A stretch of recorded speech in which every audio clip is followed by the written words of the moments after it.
क्या है आध्यात्म? दर्शन, चिंतन धारा, विद्या या संस्कृति की परंपरागत विरासत। आध्यात्म दर्शन यानी जीवन का शाश्वत सत्य। मानव जीवन से जुड़े शाश्वत सत्यों को जानिए और समझिए उपासक डॉक्टर सोहन राज तातेड़ से हमारे खास कार्यक्रम आत्मविज्ञान में। आत्मविज्ञान यानी सही दृष्टि, सही सोच। भाई और बहनों, मातृशक्ति को नमन। स्टूडियो में आपका हार्दिक स्वागत है, अभिनंदन है, सत्कार है।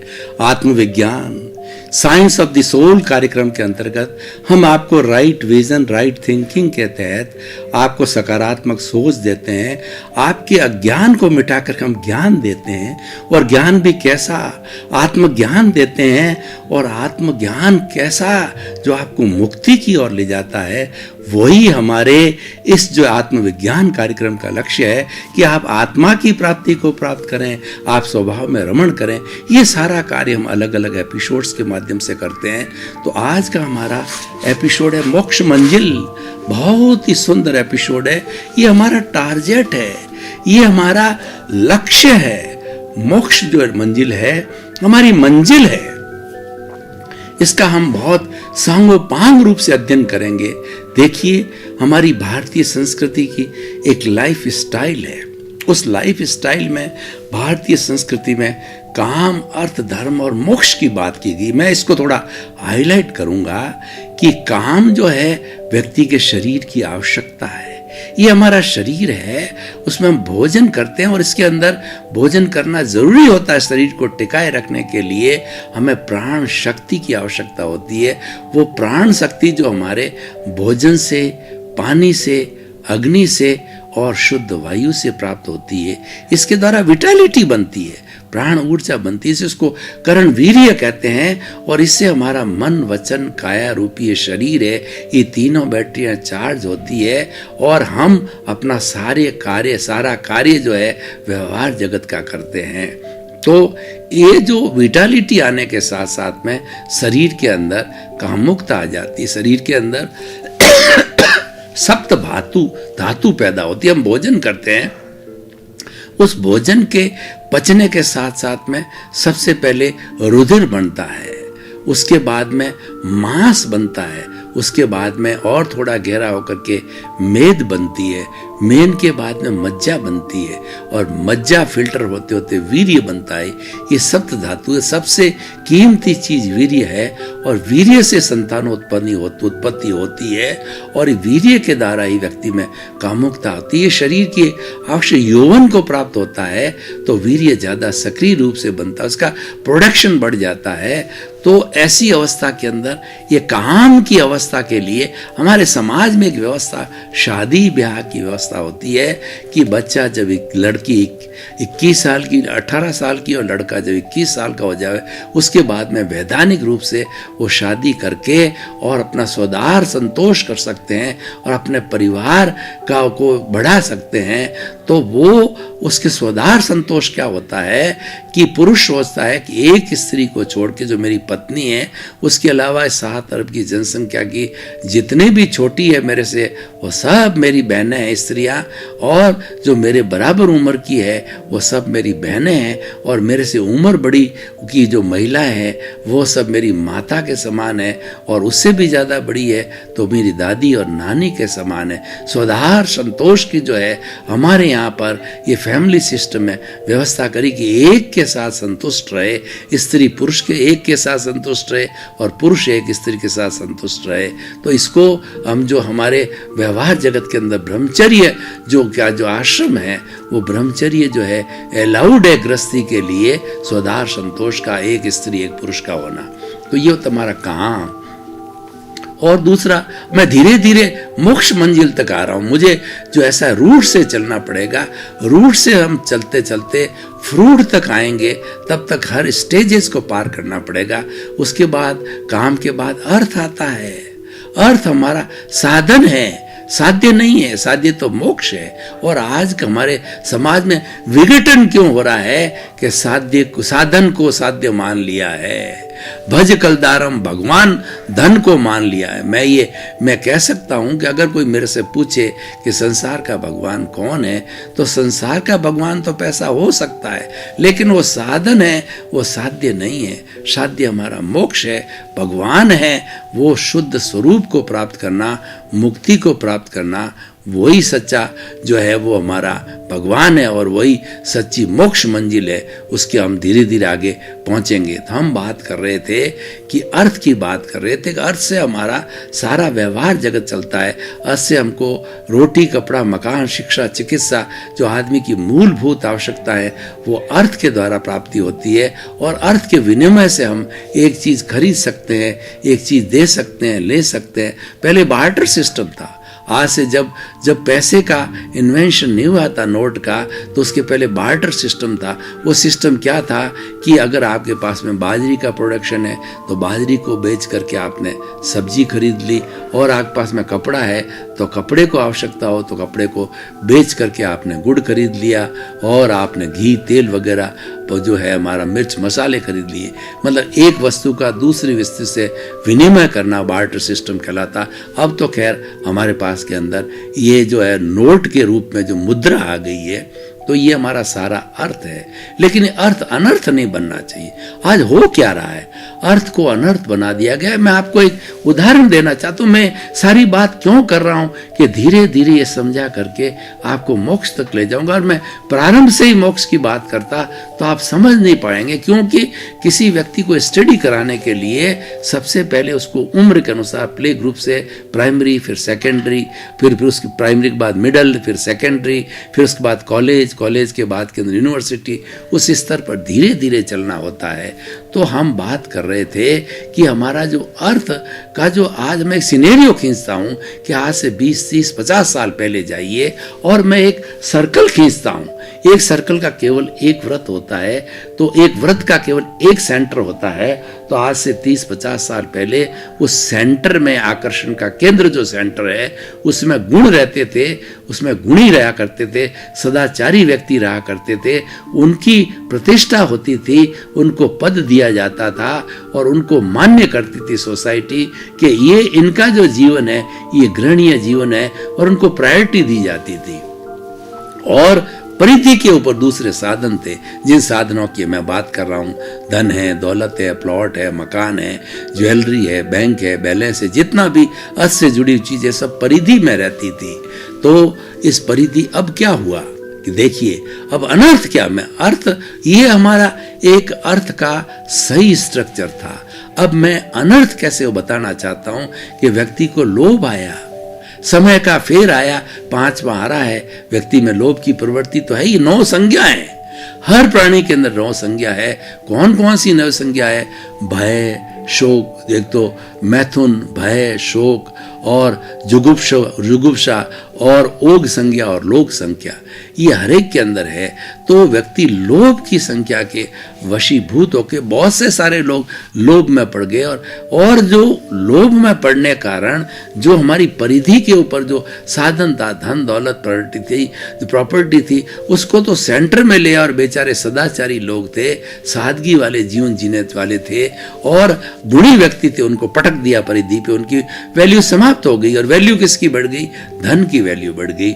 इसीलिए एन केन प्रकार व्यक्ति धन कमाने लग गया, और सोसाइटी में बुराई आ गई कि जो व्यक्ति कुबेर व पति है, जो व्यक्ति कैसे भी कमाए, इल भाई फाउल, जो फाउल मीन से भी पैसे कमाए हों, भाई हुक और क्रुक कमाए हों, लेकिन उसके पास पैसा है तो उसको जो है सबसे ऊंचा स्थान दिया जाता था, उसको अध्यक्ष बनाया जाता था, उसको फर्स्ट लाइन में बिठाया जाता था, उसका मान होता था, सम्मान होता था। ये गलत हो गया, ये हमारे मूल में भूल हो गई।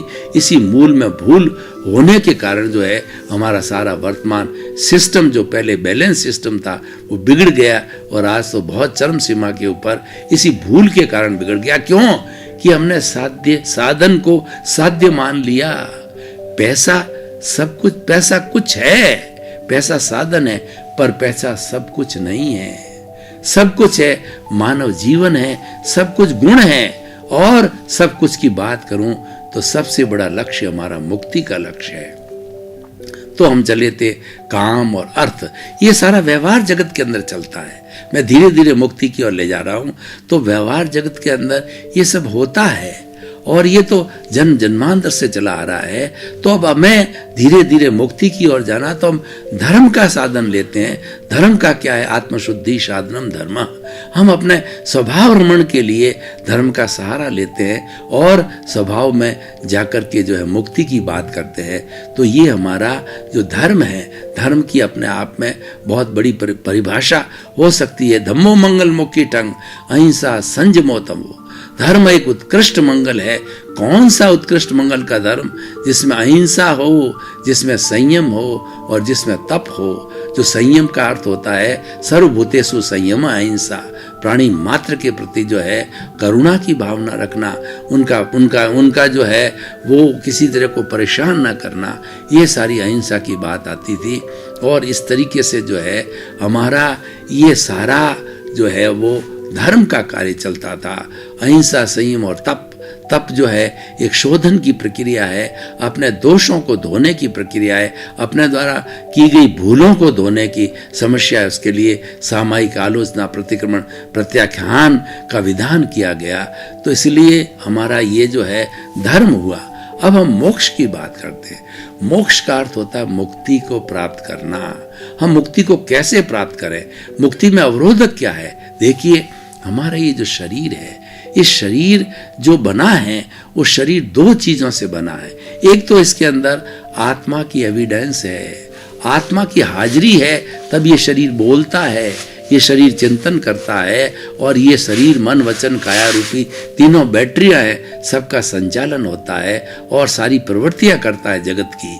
तो एक तो हमारी आत्मा की हाजिरी हो गई और इस स्थूल शरीर को देने वाला है वो हमारी कॉजल बॉडी है। हमने जन्म जन्मांतर के अंदर जो जो कॉजेज डाले हैं उन कॉजेज के अनुरूप जो है ये हमको स्थूल शरीर मिला है। मूल तो अति सूक्ष्म है, वो हमारा कार्बन शरीर या कॉजल बॉडी है जो चतुस्पर्शी है और उसके अंदर 8 तरह के मूल्य कर्म है। वो पौद्गलिक है और वो चतुस्पर्शी आंखों से दिखाई नहीं देता है, इतने सूक्ष्म परमाणु होते हैं। अभी तक विज्ञान की किसी भी जो इंस्ट्रूमेंट के अंदर वो देखे नहीं गए हैं, उनको तो मात्र जो है चतुस्पर्शियों को अवधि ज्ञानी, मन प्रज्ञानी और केवल ज्ञानी तो संपूर्ण अवस्था में देखते ही हैं। तो ऐसा हमारा कार्बन शरीर जो है ये चतुस्पर्शी जो है परमाणुओं का, पुद्गलों का बना हुआ होता है और ये पुण्य और पाप का चिट्ठा होता है, उसके अनुरूप ही हमको रिजल्ट मिलते हैं। तो इस कॉजल बॉडी है वो अज्ञान है, इसके कारण मुक्ति नहीं हो रही है। आत्मा तो चेतन तत्व है। चेतन किसे कहते हैं?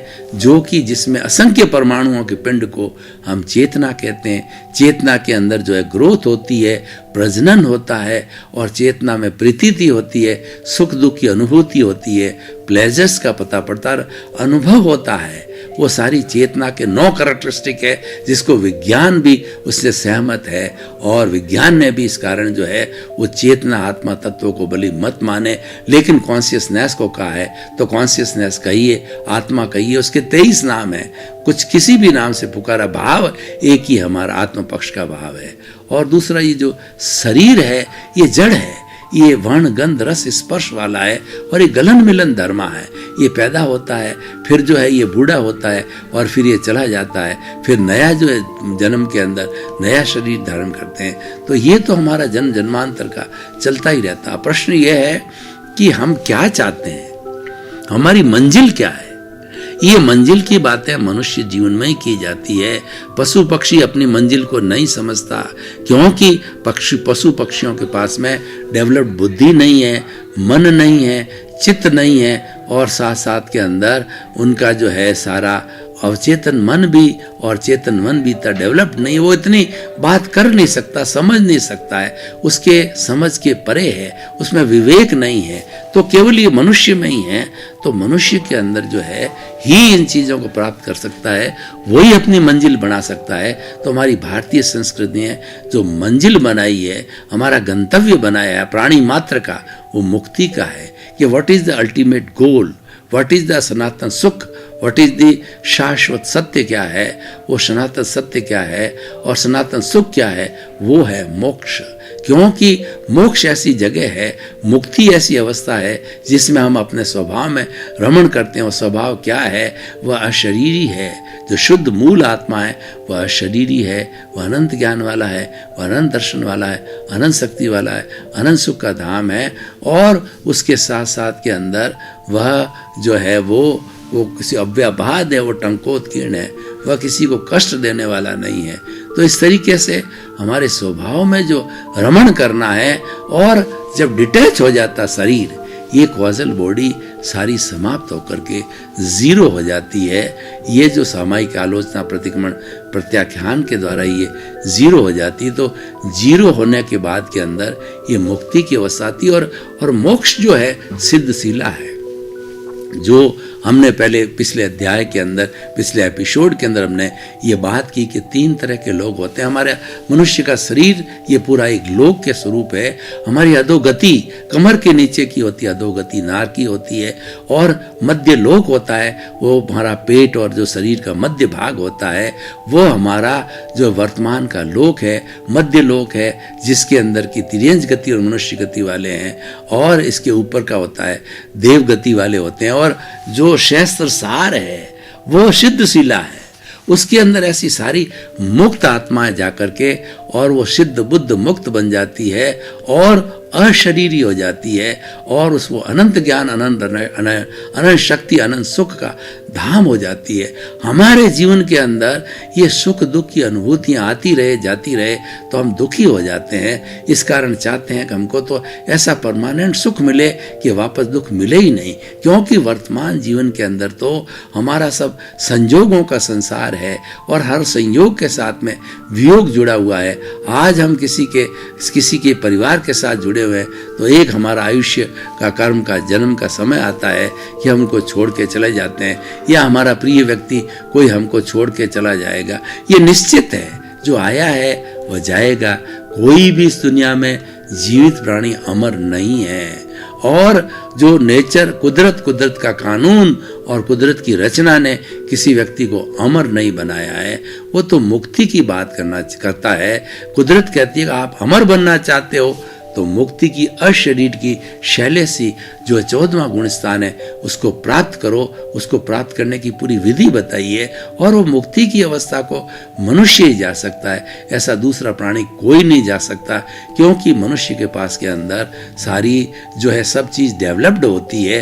वही चिंतन करके और अपने स्वभाव में रमण कर सकता है। दूसरा प्राणी अपने स्वभाव में रमण नहीं कर सकता। वो तो थोड़ा सा पाप करते हैं, थोड़ा सा पुण्य करते हैं और कर्मों का बंधन करते हैं, और थोड़ी निर्जरा होती है, उनकी आंशिक रूप में होती है। लेकिन मनुष्य जो है वो पूर्ण रूप में निर्जरा करके और मंजिल को प्राप्त कर सकता है। वो मोक्ष की मंजिल है। तो भाई और बहनों, इस एपिसोड को मैं निष्कर्ष की भाषा में कसौटी पर कसता हूँ, तराजू पर तोलता हूँ, तो हमको मालूम पड़ेगा कि ये हमारी स्थिति बहुत अच्छी है। हमें हर व्यक्ति को अपना अंतिम लक्ष्य मुक्ति का बनाना चाहिए। उससे फायदा क्या होगा? अब प्रश्न ये है, ये एपिसोड व्यक्ति को क्या फायदा देगा, समाज को फायदा क्या देगा? जब व्यक्ति की मंजिल बहुत ऊंची हो जाती है तो व्यक्ति क्या प्लानिंग बड़ी बड़ी करता है, और मंजिल छोटी होती है मान लो, तो वो थोड़े समय में पाठ करके और पहुंच जाता है और फिर उसके बाद के अंदर वह जो लिथार्जिक हो जाता है। इसीलिए हमेशा मंजिल बहुत ऊंची रखनी चाहिए। चाहे हमारा हाथ, चाहे हमारी छलांग लगे या ना लगे, तो वो मंजिल है वो मोक्ष की रखनी चाहिए। उससे प्लानिंग बड़ी होगी। प्लानिंग क्या बड़ी होगी वो मैं आपको बताना चाहता हूँ कि हम अकर्ता भाव में रहेंगे। मोक्ष को प्राप्त करने के लिए 5 आज्ञा का पालन होता है।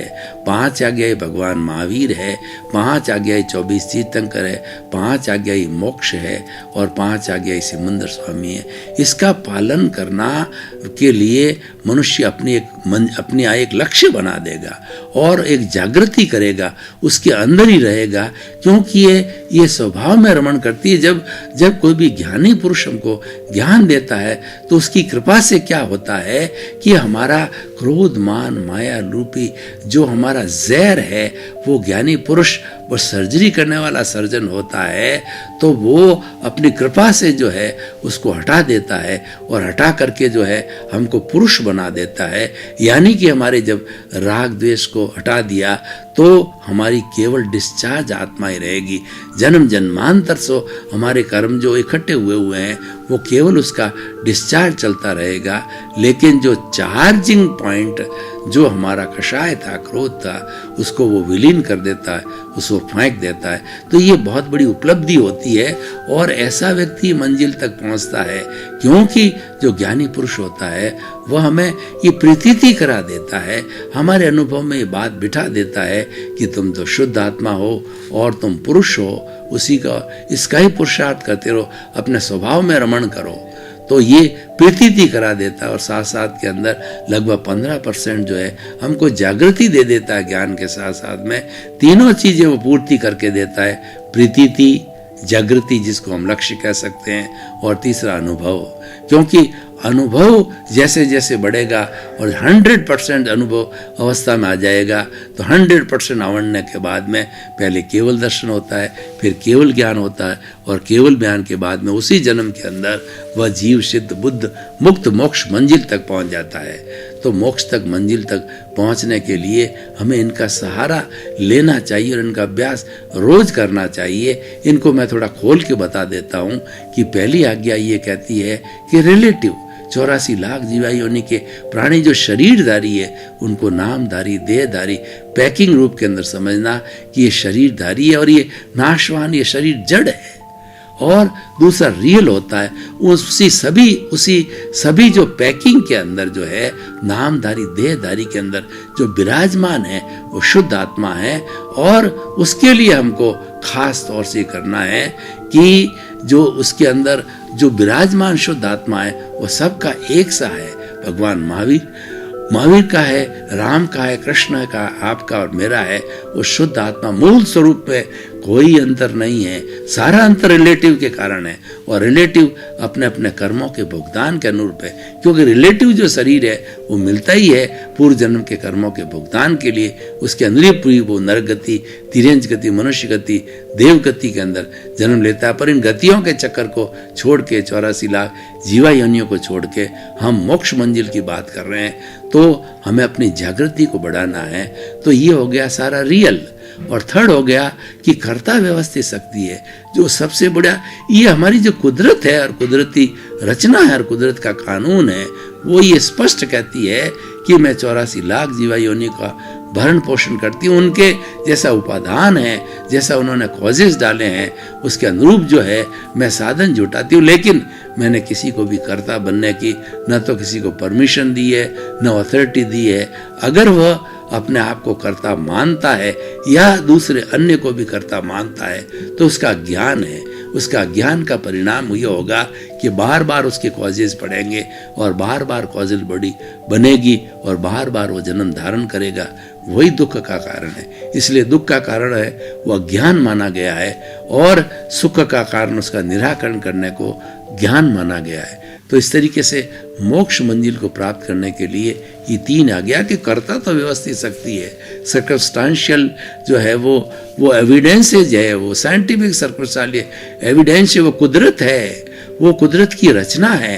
कुदरत की रचना के अंदर 6 द्रव्य आते हैं। पहला होता है कि जीव, दूसरा होता है जीव जड़ जो शरीर है, और तीसरा होता है कि जीव अजीव कोई भी मोशन, जैसे मेरा शरीर हिल रहा है या मेरे भीतर के अवयव काम कर रहे हैं, तो ये मोशन तत्व काम करा रहा है। भाई और बहनों, आपका बहुत बहुत धन्यवाद।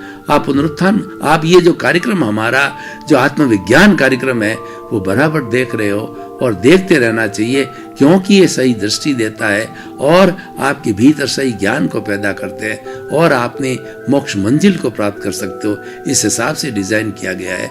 तो आपके प्रति मंगल भावना, शुभकामना कि आपका जीवन आनंदमय हो। आत्मविज्ञान में आत्मविज्ञान यानी सही दृष्टि, सही सोच।